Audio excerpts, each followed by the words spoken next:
Hi, I'm Cameron. And I'm Hayden. And this is Until the End of Crime. Cameron, in today's case, I think it would be really helpful if you could help the listeners understand what was romance and marriage like in the early 20th century? How did couples come to be together? in the earliest 20th century. Okay, in the early 20th century.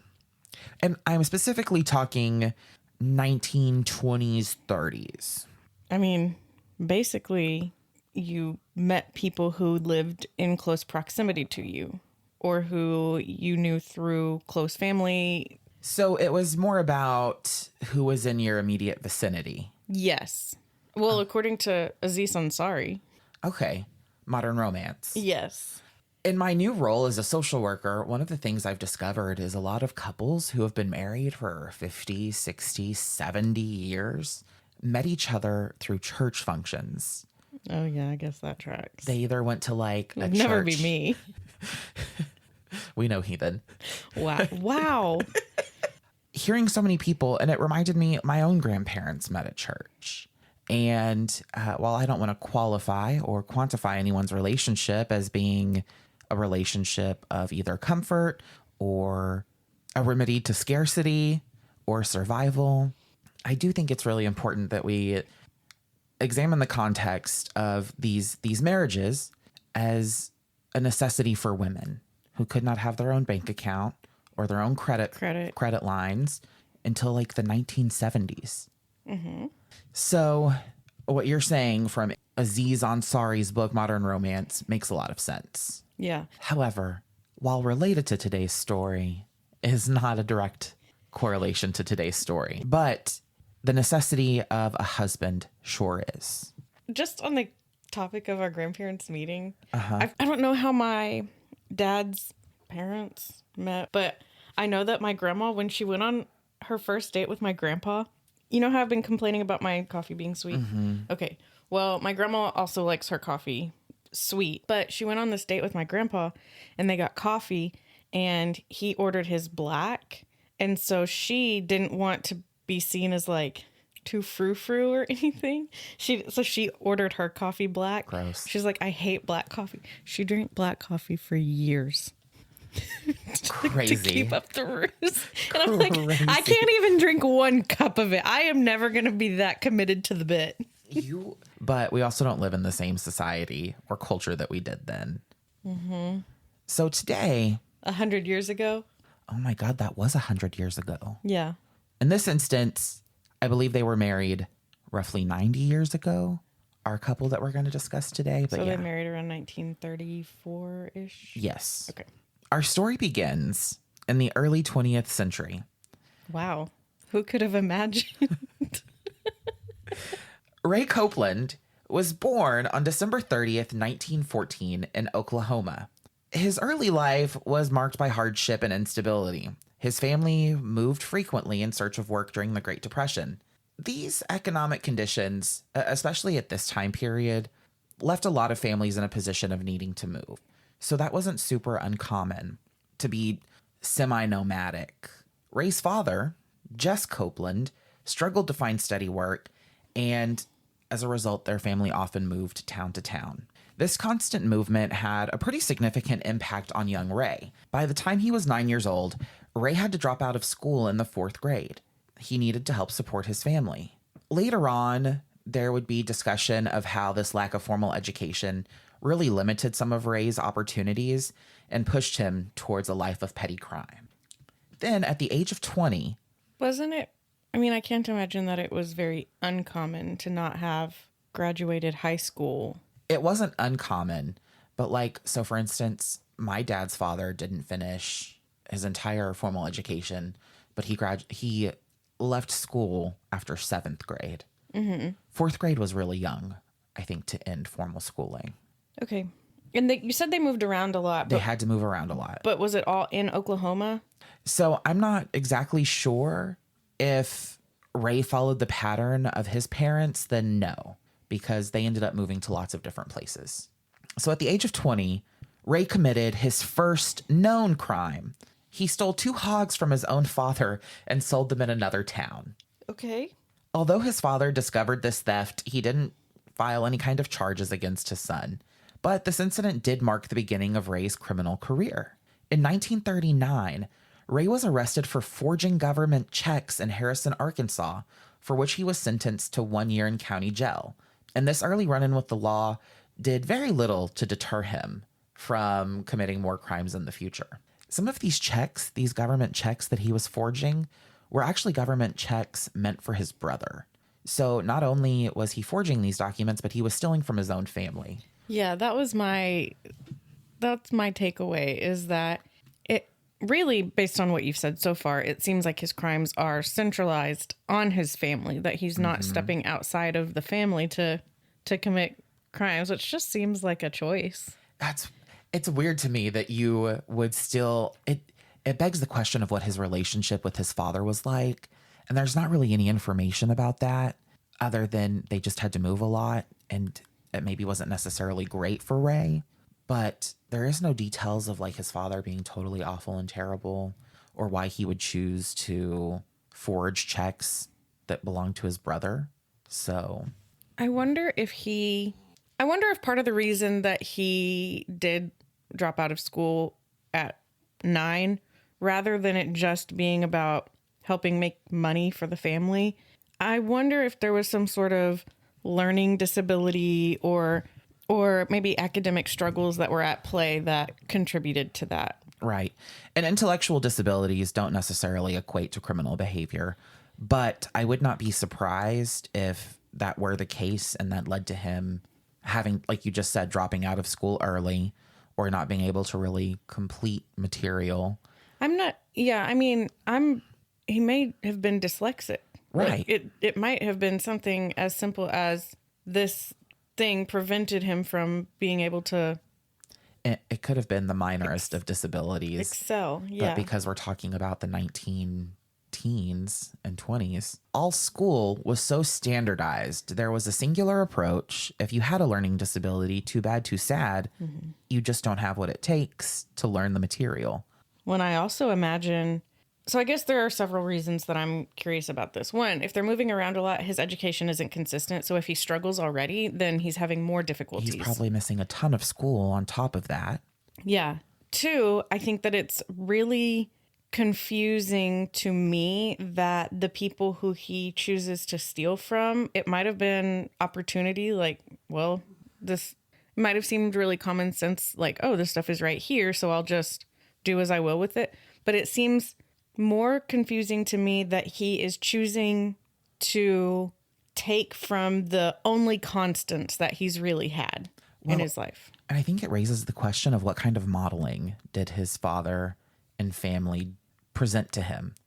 I wish there were more information on the father and the family's activity so I could have a better idea if that's something that Ray learned from him. Oh, I'm just going to make something up right now, but it would not fully surprise me if the dad was maybe not always on the up and up. Right. And that was part of why they moved so much, was to your moving target. Yeah. And back then, you could almost do anything and get away with it as long as you moved. If that were true, would we be talking about this case? That's why I said almost. Also, these crimes, the ones that are major, they don't happen in the 30s and 40s. So we'll get to it, though. Meanwhile, Faye Wilson was born on August 4th, 1921 in Harrison, Arkansas. Faye Wilson grew up in a very poor but hardworking family. She was one of 7 children. Her parents, Rufus and Gladys Wilson, despite their financial struggles, managed to maintain a stable home environment. So she had a lot of what Ray did not. And Ray was out of how many kids? Don't know. Okay. Faye met Ray shortly after his release from jail in 1940. Despite his criminal past, Faye was drawn to Ray. They married within 6 months, beginning a partnership that would eventually lead to one of the most infamous crime sprees in American history. Infamous? Yes. All right. Why? It just makes me wonder if I've heard it before. Infamous to me is like, you've heard of this, you just maybe don't know the details. Right. And I think that's going to be the case. Like, when a person hears this story, It's really infamous for a particular reason. And yeah, it is infamous. And I think when you hear the story, you're going to be like, wow, I know them, but I don't know their names. But they kind of have a very distinctive dishonor. So these are Bonnie and Clyde. This Sure. is just their government names. No. Oh, okay. No. Well, I mean, kind of, but no. Not kind of. Bonnie and Clyde, I think, are their names. Were they real people? Right. But like not altogether dissimilar. All right. Give me more. So Ray and Faye Copeland's early years of marriage were really tumultuous. Fun. Could you imagine? I would never want to. The couple had 5 children: Everett, Billy Ray, Betty Lou, Alvia, and William Wayne. Due to Ray's criminal activities, the family moved frequently, never sitting in one place for too long. Ray's reputation as a fraud and thief grew, leading to multiple arrest and jail sentences. Each time Ray was released, the family would relocate, hoping to start fresh. But Ray's criminal tendencies always resurfaced. So I think to your point earlier about Ray's father moving, I think we can kind of see where that kind of socialization and modeling may have occurred, because every time Ray got out of jail, the family relocated. Yeah, it's harder to track between towns, counties, states. Which they do travel. In 1944, Ray decided to move his family to Fresno, California, where he and Faye had the bulk of their children. In 1949, following Alvia, William Wayne was born. And in this same year, Ray was accused of stealing horses from a local farmer. And while no charges were filed, his established reputation in Fresno County was left damaged. And then Ray picked up and moved his family back to Arkansas. Why does nobody press charges on him for stealing their livestock? I don't know. I have no idea why everyone's like, this is okay. It makes no sense. It's so specific too. Like, if this is what drives me crazy, I understand giving people leniency or grace or a pass. I still think it should be documented. Sure, maybe there is no criminal time for it, but there are so many instances where somebody goes on to commit serialized, heinous crimes, and the first few instances of behavior is out there but not documented in a way that would help the legal system or the justice system hold them accountable. Right. And no official records to share. Nothing that can be transferred in a meaningful way. Right. So at the very least, sure, you could at least report it and press charges and say, I'm not interested in like forcing him to pay anything or serve any time. Do that thing where you just want $1. It's more about the principle. I'm all for it, because we need better documentation about some of these things. We need to stop. Right. Oh gosh, we don't want to ruin his life. I mean, God, he's young. I guess the only consideration is back then, culturally, which we still see today, but I'm sure was immense back then, is kind of this good old boy attitude. And secondly, I have to imagine when we're talking about systems that relied only on paper documentation, I'm not sure how helpful it would have been in the moment to have those documents if you're leaving Fresno County, California, and then going straight to Arkansas again. Because how are those documents shared? Well, they're not, but I know what you're saying. Yeah. But also, I think that there would have been a little bit of, well, I guess I don't know enough about the criminal justice system, the history of when they started like tracking your crimes, and that was considered during sentencing. Wow, we're so uneducated. I know. Be right back. Gotta go get another advanced degree. Let's go get a criminal justice degree. So, less than a month after their relocation back to Arkansas, Ray was arrested again, this time for cattle theft. Stop it. It's a different animal every time. Pigs, horses, cattle. Cow, moo. He was found guilty of grand larceny and sentenced to 1 year in jail. So there were consequences this time. And after completing this sentence, Ray moved the family to Rocky Comfort, Missouri. Could you believe that he was once again arrested for cattle theft? Cattle? When there are chickens? Goats? Lambs? This time. Barnyard. I tried so hard to turkeys, think of the only thing that I could think of was ducks. ducks, foie The gras. only thing. This time, Ray was sentenced to help in manual labor at the judge's farm. Oh, well, Judge, good for you. Way to work that system. Starting in 1953, Ray began following the same pattern as his parents did when he was a child. Again, moving the family from town to town. And during these travels, he was arrested at least 5 additional times for writing forged checks. So in addition to the cattle thievery and the other livestock thievery, along the way, check forging that he was already sentenced for. Yes, at the beginning with his brother, he's maintained that behavior. So at least 5 different counts of check forgery.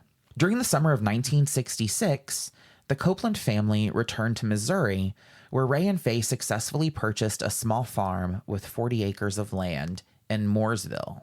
I wonder how many forged checks he wrote to get enough money to buy a small farm. Well, the cost of a small farm in, the 50s?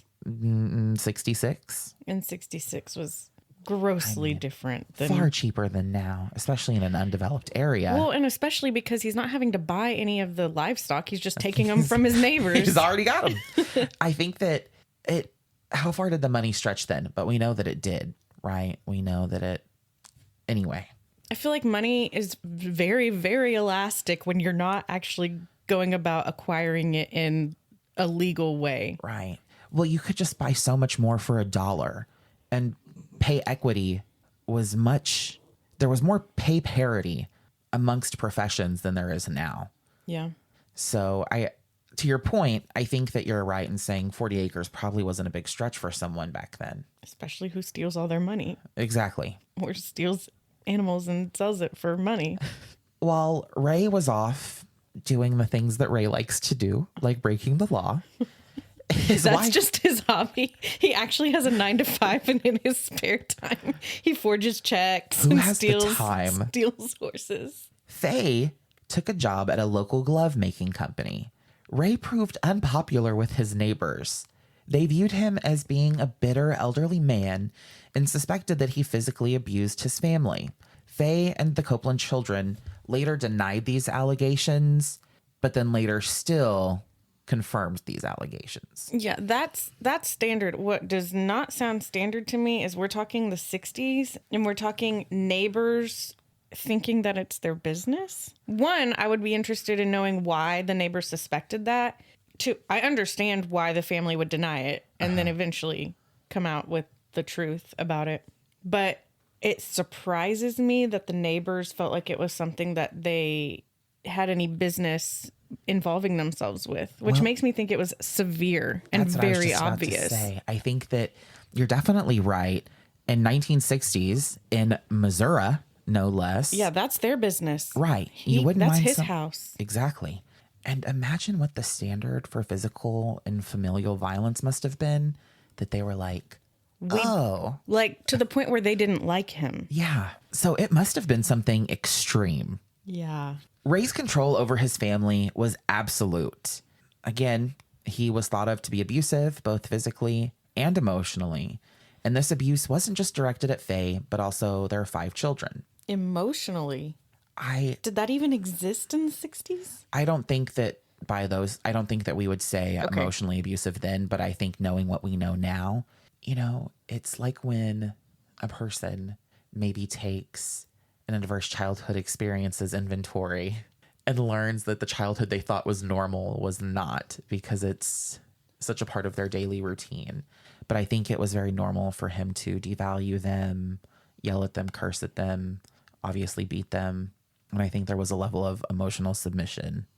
And when you pair this abuse with the constant moving and Ray's criminal behavior, the family was constantly in a state of instability and fear. The children grew up under the shadow of their father's criminal activities and often had to change schools and make new friends. Would you believe that this cyclical generational behavior had a similar effect on his own children as it did on him? Both of their academic, educational, and social development was all hindered. Faye, despite the abuse, remained loyal to Ray. Now, when we say loyalty, I think it's really important that we parse out Was it loyalty? Was it fear? Was it a sense of duty? And I think that it's safest to assume that it's probably a combination of all of those things. Also, potentially just to protect her children to a degree that she could. What is clear is that Faye was an active participant in all of Ray's schemes. She would help select victims, she managed their finances, and she would work diligently to help cover up the crimes that Ray committed. I guess not very successfully. Not long-term successfully, but it doesn't really surprise me because she had a full education, right? Did she graduate high school? And Ray is not, I don't know that Ray fully has the capacity. I think being raised by somebody who moves around that frequently, right? You don't think long-term or big picture. You're conditioned to not even think about those things. Yeah, I don't think Ray's seen a big picture in his whole life. No. So Faye helped him select his victims, manage finances, and cover up all of his crimes. And what I appreciate the most about Faye helping her husband in this way is I think it really kind of takes this archetype and view of women in the 1960s and kind of flips it on its head. Here we have a woman who is equally duplicitous to her husband in the way that she helps him scheme and cover up his schemes. Do you mean duplicitous with her husband? Yes. Okay. What did I say? To her husband. Let's move in to the biggest scheme that Ray and Faye Copeland would eventually commit. By the late 1980s, Ray's criminal activities had evolved into a much more sophisticated and deadly nature. His inability to buy cattle due to his criminal record led him to develop a new method of acquiring livestock. Okay, wait, was it some sort of scheme where he would act like he was going to pay for the cattle and then not? Check forgery. He was forging checks left and right. Got it. You've always talked about those as two separate crimes, but they were... He would literally steal livestock. Okay. But he would also forge checks for livestock. Got it. Yeah, he was a man of many talents, a man of many means to get the things he wanted. I mean, all he needed to do was just actually buy a... Actually work? Well, just and actually buy? Get a bull and a female cow? You'd have to buy like several, but yeah. I hear what you're saying. And I know that, but like just to get started, you can have two. That's true. But then their offspring wouldn't be breedable by the bull that you have. Right. But, so you would need to acquire several cows. But can't you take your offspring and then you have something to actually like trade or barter with? Yeah, you can sell it. Right.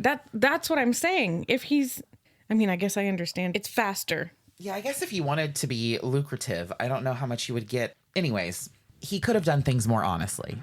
So when Ray came up against the wall of no longer being able to acquire livestock in the same criminal ways that he had, Ray and Faye decided that they would start hiring transient workers to help on their farm.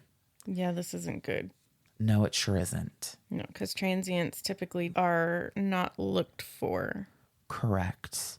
And if we're talking 1980s, before the advent really of cell phone use or the ability to communicate quickly, other than by telephone, we know that the odds of a transient victim being found or even looked for is low. Yeah. So these men that they would hire were often homeless, without any kind of stable life or financial means, and it really made them easy targets. Ray and Faye would set up checking accounts and the names of these transient workers, and then they would use these accounts to write bad checks for cattle purchases. And this scheme allowed Ray to continue his criminal enterprise without directly implicating himself. These transient workers, again, were the perfect targets. Oftentimes, they also had no ties to the community, and like we said, would not be missed if they disappeared. As they would work on the farm, Ray would promise them a place to stay and food to eat, and once they agreed, Ray would go ahead and set up these different checking accounts. Ray and Faye would then travel to many different locations to purchase cattle, and they would bring them back to the Copeland farm, where they would either then be sold or used to support their farming operations. Ray and Faye discovered, though, that keeping these transient workers around posed a risk. If they ever realized the extent of Ray's fraud, they could A, potentially report him and expose the scheme, or B, just turn against him. To eliminate this risk, Ray resorted to murder. Once the workers had quick jump, right? Yeah, to eliminate this risk, we eliminated the risk. 100%. They went above and beyond.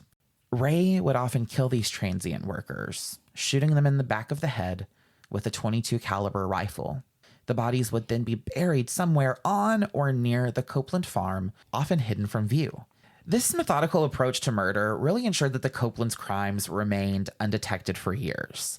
This was the savviest criminal activity that Ray and Faye Copeland ever perpetuated, because they went years and years without being caught. Well, I think for them, what they were doing seemed like a victimless crime, because for them, a victim is somebody who can like follow the trail and lead back to them. Right. And they were targeting people who didn't have ties to anyone that would recognize that they were missing rather than just moving around. Right. They knew there would be no impact from the disappearance of the victim. Right. Not to devalue these lives. That's what I'm saying. I think that was their perception. But it made it easy for them to view them as being non-human. Right. No, I totally agree with you.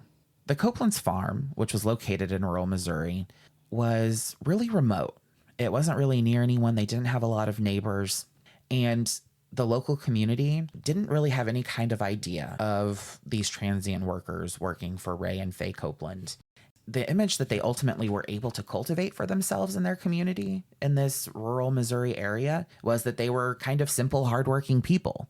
So for the first time in maybe their entire existence of moving from place to place, Ray was able to not piss off and anger all of the residents of the community. Ray and Faye's reign of terror might have gone on unchecked for forever.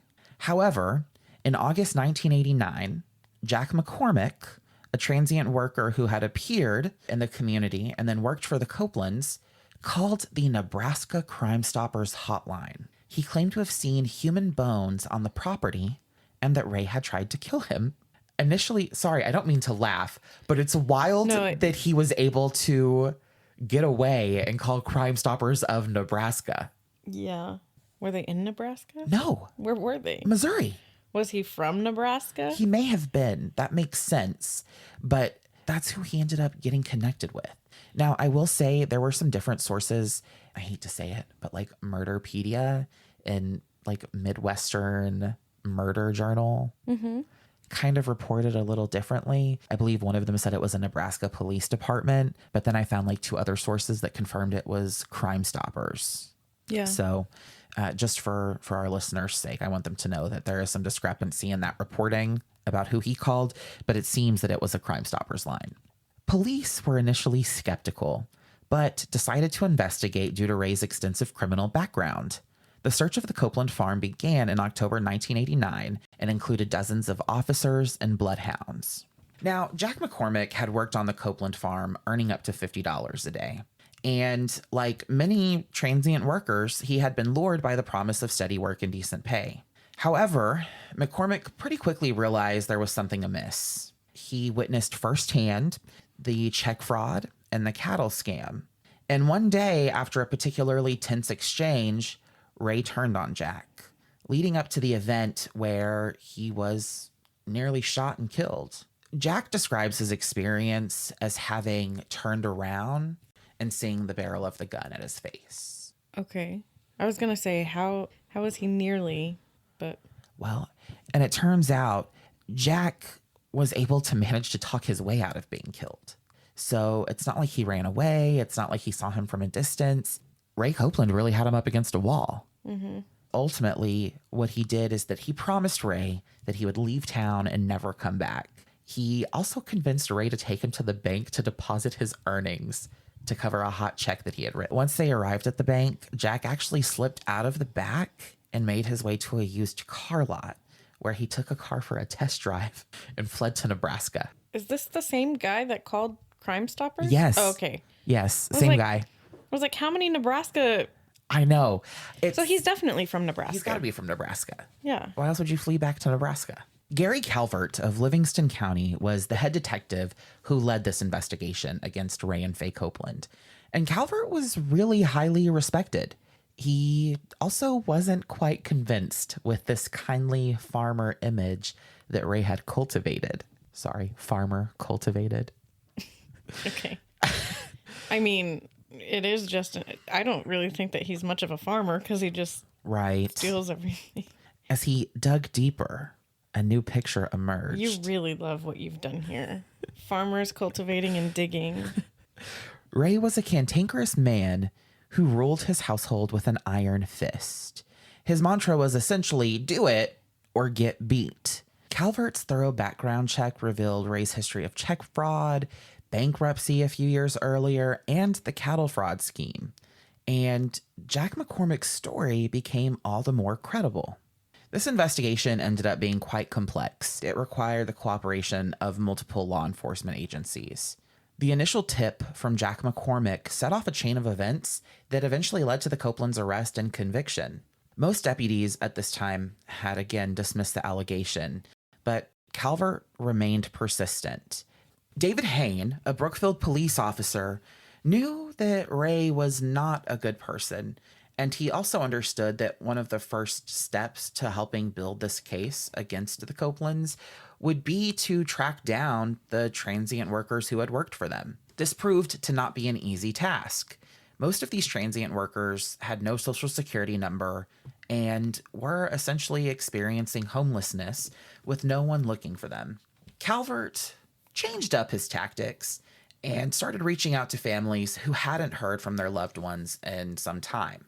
However, when he began, Paul Stegmeyer's family, for instance, was really used to hearing from him regularly, but they had not heard from him since he had gone missing after working for the Copelands. In most of these cases, these transient workers for the Copelands would be there for 2 to 3 days and sometimes even weeks. The initial surviving transient worker that we talked about earlier, Jack McCormick, he was kind of an exception to how Ray and Faye operated with their transient workers. After fleeing to Nebraska, McCormick was still on parole, and he had been in trouble for writing bad checks. There was a warrant out for his arrest. So he was right. He was a good person for them to use because he was in the game. He was a pro. And ultimately, this record that McCormick had, despite having been a transient worker of Ray and Faye Copeland's, ended up helping detectives and investigators find him once again for further questioning to try to kind of understand what was happening with the Copelands to a greater extent. Once they were able to find him, they brought him back to Livingston County. Another transient worker that had worked for Ray and Faye Copeland was Jimmy Page. Jimmy came forward and he corroborated the check scheme. Gary Calvert, who had been leading the investigation, began working with Leland Odell, the sheriff of Livingston County. And as they continued to gather evidence and speak with Jimmy Page and James McCormick, they learned that Ray and Faye Copeland would actually travel to Springfield, Missouri, find transient workers, make them these promises of work, and then bring them back to their farm. Almost like an added layer of their being transient. Right. I think so. Taking them to a small farm in a small town, but taking them from the city. Yes. Taking someone who's already difficult to locate and without consistent housing. And removing them from their last known location. Yes. To a small town and a small farm. Somewhere more remote. A small graveyard. That's technically true. Yeah. That was what got McCormick. That's why the hair stood up on the back of his neck, because he found the bones, right? Right. Yeah. Yeah. And actually, when he brings investigators back to that location, it's, I believe, the remains of 3 different transient workers that he stumbled upon.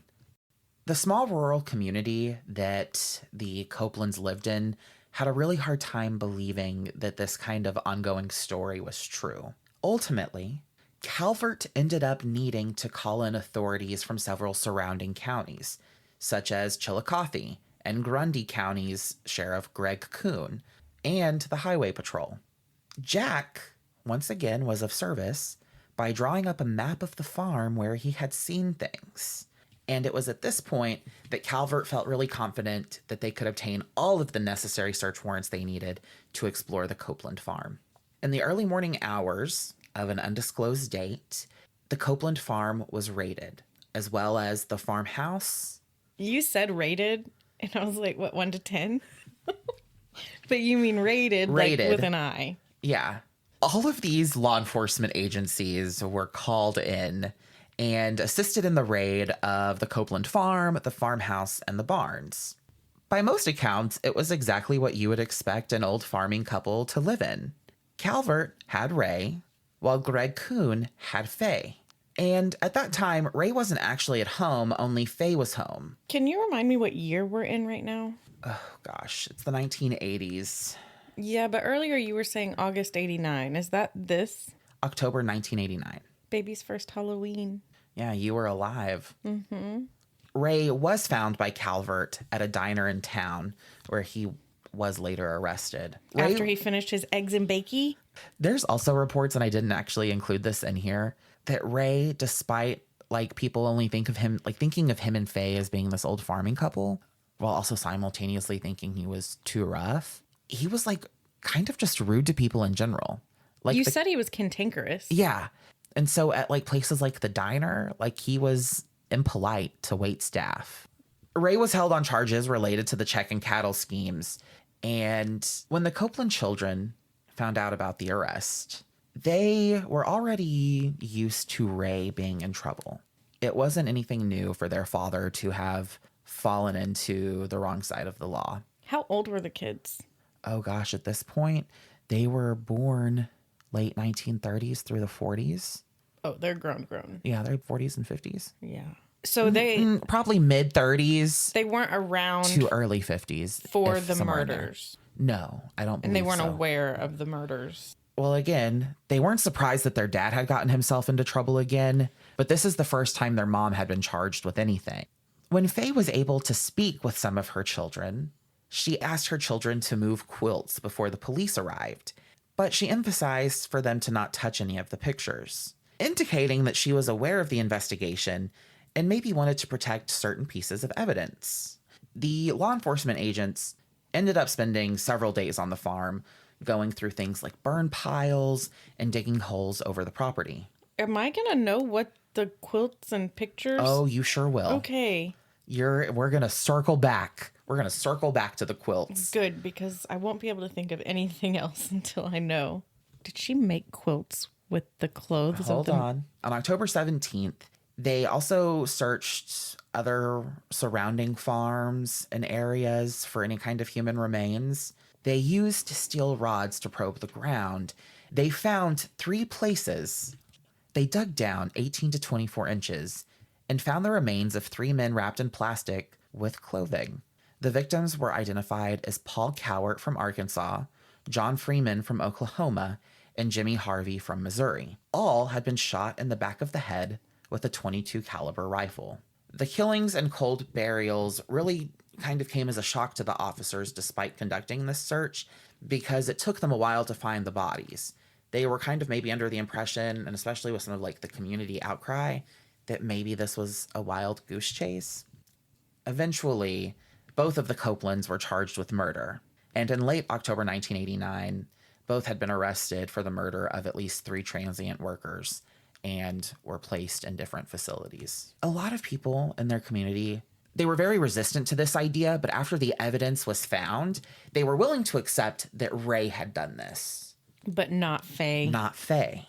They had a really hard time believing that Faye was... This sweet woman. Yes. They couldn't believe that she was really involved with the murder of these transient workers.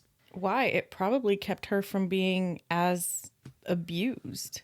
Exactly. It's like a self-preservation thing. Yeah, and we know from resources that for Ray Copeland, his whole entire thing, his mantra, his personhood was defined by this idea of you either do as I say or you get beat. Those are your 2 options. Well, and I think there's maybe an element of kill or be killed for her too. Like participate in this killing or you're going to be beaten to death. Yeah. At the worst. Or you'll have a .22 caliber bullet You'll be in the buried back of in your the head. ground. Yeah. And there'll be something to do with a quilt. Ultimately, authorities ended up finding another body, Wayne Warner, and he had been killed in the same manner. They also found another transient worker by the name of Dennis Murphy in a nearby well. Do you know how they were able to identify?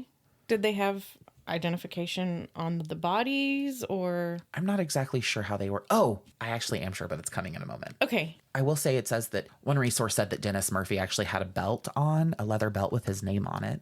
The police found a small caliber handgun, a .22 rifle, and a shotgun in the master bedroom. They also found laundered clothing that neither Ray or Faye could wear or fit into. Some of the items bared the victim's initial. Mm-hmm. They also found a list in the house with several names, and the bodies that they found on the property, those names were on this list that they found, and for each person who was found dead, there was an X beside their name. So I maybe said that in a complicated way, but Ray and Faye Copeland kept a list of every transient worker they employed. And then they X'd them after they killed them. Axed them. Yeah. Yes. They were X'd once they were axed. What an eloquent phrase that you coined. The handwriting for this list of names matched perfectly with Faye Copeland. Well, how did the neighbors respond to that? Did the community finally accept that she was a part of this? Faye, it doesn't say what the community reaction was to this list with X's, but we do know that Faye said that, yes, I wrote the names, but I was never the one to put the X by the name. Ballistic tests confirmed that the bullets from these weapons that they had in their master bedroom matched the .22 rifle found in the different victims. Jesus, that was such a dark phrasing. Ultimately, Jack McCormick and Jimmy Page testified against the Copelands. And in November of 1989, the media really descended upon this area of Missouri. And the prosecution ended up offering Faye a deal. She could cooperate, reveal the locations of all the victims, and she would receive a lighter sentence. She refused, maintaining her innocence. On November 13th, both Ray and Faye faced multiple murder charges with separate trial dates. Again, both claimed innocence. By March 1991, both had been found guilty of first-degree murder. Faye received 4 death penalties, and Ray received 5. So, different. Yeah, they each immediately go to appeal because it is a death sentence, which is an automatic appeal. Yes. And so you do it that way so that even if 1 is overturned or 3 are overturned, they still are sentenced to death with. It's just like I didn't know that. Yeah, it's like throwing however much at the wall and seeing what sticks, kind of. It more of a security blanket. Okay, that makes sense. Speaking of blankets, you never told me about the quilts. Okay. Well, I still have that further down. Okay. But what authorities come to find is that these quilts that Faye had her children remove from the home were at least partially crafted with the clothing of the victims they had killed. So my question earlier, you could have said yes. I could have just said yes. I was trying to wait for where I had it in the case, but no, absolutely. They, it kind of seems like a bit of that Depression era ethic where we don't waste anything. So we'll use these clothes that we don't fit into of the victims that we killed and turn them into a quilt. I also think it's less suspicious to have quilts that are made of fabric that people maybe don't know where the fabric came from. Don't keep the fucking clothes. That would be the least suspicious thing. There are bodies buried on the property. I feel like the bodies are more suspicious than... But if Faye is going to maintain innocence after getting caught, bitch, don't fucking use your sewing skills to create a murder blanket. She's like, I didn't know where the clothes came from. My husband just brought them home one day. He just brought these scraps home. And since nobody fit into them, I made quilts with them. Insane. For the grandkids. And I feel like they probably had enough quilts. They were probably at an age where they had plenty of quilts. Just like me. Because my mom quilts and my grandma quilted and I have quilts. Quilts are amazing. I wish I had more handmade quilts. Say it louder. My mom will make you a quilt. Okay, good. I've got some of my grandmother's old clothes that I want turned into a quilt. Oh, yeah. Not a murder quilt, obviously. No. But a loved one comfort quilt. Yeah. I didn't need to qualify that. Now it feels like it's like that you've got some clothes that like could I'm be Faye a murder Copeland. quilt. Yeah. Yeah. So again, the community had kind of a mixed reaction. Some felt that Faye had been a victim in terms of being complicit with Ray due to coercion or duress. However, it seems like most of the community ended up deciding that they were both culpable and guilty. 2 years after being placed in prison, Ray died from some kind of undisclosed health issue. Faye's death sentence ultimately ended up being overturned and commuted in 1999. She was paroled to a nursing center in 2002, where she died of natural causes. So it wasn't overturned, but it was commuted. And then paroled to a nursing center in 2002, where she died of natural causes at the age of 82. Faye would claim throughout the entirety of her time in prison and leading up to it that she had begged Ray to stay out of trouble. So a little further clarification on exactly what happened with the commuting of her sentence.